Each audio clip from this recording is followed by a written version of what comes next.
A história da Grécia Antiga, se a gente for pegar ali a linha do tempo tradicional, né, em que os historiadores decidiram repartir esse período tão longo de história, porque brincando, a história da Grécia Antiga, né, a Grécia está aí até hoje, mas a história da Grécia Antiga, ela vai lá por volta de 2000 a.C. até ali 146 a.C., quando os romanos dominam o território da Grécia. Então são quase 2000 anos, quase 2000 anos totalmente assim, completinhos de história ali. E aí, assim, não é difícil de entender por que se dividiu em períodos. Porque tu vai falar de história da Grécia, ah, tá, lá na Grécia Antiga, tá, mas tá falando de 1900 a.C. ou de 200 a.C.? É um mundo completamente diferente. Então, obviamente, eles vão dividir em períodos para tu conseguir se entender e entender que a Grécia ela vai mudando internamente também. O primeiro período é o período micênico ou pré-homérico, como alguns chamam também. Ele é muito assim de uma Grécia bem mitológica, porque até por ser muito distante, a gente não tem tantas fontes arqueológicas ou documentais, né?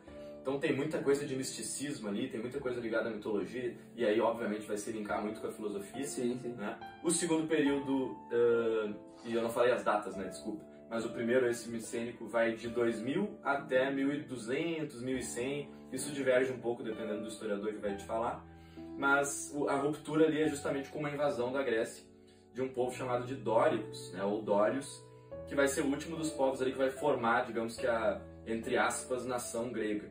São os caras que vão fundar Esparta, inclusive. Um povo bem bélico, bem grosseiro, eu diria assim. Que eles chegam destruindo tudo e tal. Até tem gente que chama de Idade das Trevas da Grécia Antiga essa parte, porque eles voltam assim para uma sociedade agrícola, apagam a escrita que tinha, é muito pobre culturalmente, digamos assim. Sim. Ironicamente, é nesse período que a gente vai ter o Homero, né, o tal do poeta grego aquele, que não se sabe se existiu, né, por esse período homérico, né, do segundo período, mas não se sabe se existiu por quê? Porque os poemas que a gente tem atribuídos a ele são assim, muito diferentes entre eles, a linguagem principalmente. E aí começou a se questionar, enfim, não vou entrar muito nessa questão, porque a gente vai falar de período arcaico, que é justamente o seguinte, o homérico ele vai ali de 1200 até 800, e de 800 até 500 a gente tem o período arcaico. Né? O que é bom de saber desse período? Né? Tu queria saber assim, um contexto. É o período em que vai acontecer aquela diáspora que eu comentei antes, né? Então é o momento que vai se espalhar essa cultura grega pelo Mediterrâneo e absorver outras culturas também para dentro do mundo grego. Isso acontece muito por causa do surgimento das cidades-estado, que vai ter muito a ver com filosofia também, né? Essa cidade grega surgindo.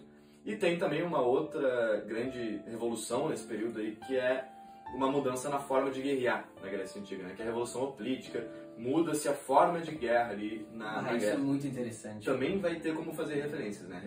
Relações com a filosofia. Com a filosofia, exato. Mas é isso que rola ali naquele contexto. Sim. E começa a engatinhar uma democracia também que vai se consolidar ali no período clássico, que é o seguinte, de 500 até 338, se eu não me engano, sempre me esqueço quando é que acaba o clássico, para dar início ao helenístico.